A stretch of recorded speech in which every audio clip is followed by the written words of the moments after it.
আমরা কোনোদিন আপনাদেরকে বিক্রি করে সম্পদ বানাইনি। আমরা রাজনীতি করে সম্পদ বানাইনি। আমরা আমাদের বাড়ি ঘর বাপ দাদার দেওয়া জমি জমা বিক্রি করে রাজনীতি করি। এটা স্বীকার করেন তো নাকি?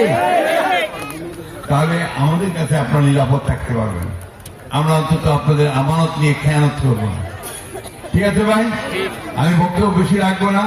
আপনাদের কাছে আমার বক্তব্য বেশি রাখার দরকারও নাই।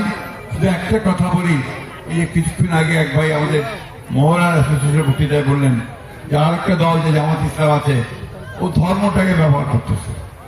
রাজনীতিতে ধর্মের ব্যবহারটা ঠিক না।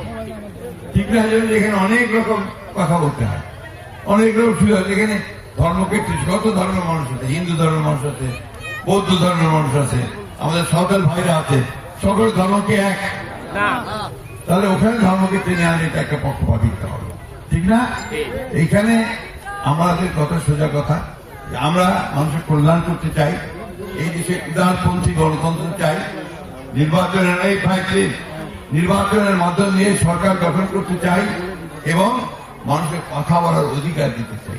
এই যে এতগুলো টেলিভিশনে এটা বইছে না, অনেক আরো বেশি আছে, ঢাকায় গেলে প্রায় 100-150। এটা ছিল না শেখ মুজিবের আমলে, এটাকে মাত্র 4টা বানিয়েছে, 4টা। এটা আবার তাদের নিয়ন্ত্রণে। আর শেখ হাসিনার আমলে ছিল কিন্তু কথা কেউ ব্যাপার ছিল, কেউ কথা বলতে পারত না, কিছু বললেই ধরে নিয়ে গিয়ে জেলের মধ্যে। বন্ধুগণ, উত্তর বরাবরের রৌদ্র বাড়তেছে, আপনাদের কষ্ট হচ্ছে। শুধু এই একটা কথা বলি, শেষ করতে চাই। আমি আপনাদের মানুষ, আমি আপনাদের কাছ থেকে বেড়ে উঠেছি। আমার বয়স প্রায় 78। এটা আমার শেষ নির্বাচন। এরপরে আমার সেই বয়স থাকবে না, আমার সেই সুযোগও থাকবে না। তাই আপনাদের কাছে আমার আকুল আবেদন যে আমাকে শেষ সময় এই ধানের শেষ মার্কায় ভোট দিয়ে আপনারা আপনাদের কাজ করার একটা সুযোগ সৃষ্টি করে দেবেন। আমি কি আপনাদের উপরে আস্থা রাখতে পারি ভাইয়েরা?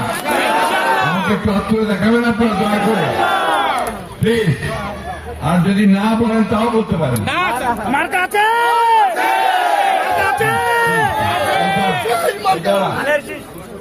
মার্কা খাই সুকান্দিকে ভোট হারিয়ে বলে উঠে মনগুলো জয় করতে হবে মানুষের, ভালো কাজের মধ্য দিয়ে, সৎ কাজের মধ্য দিয়ে, তাই না?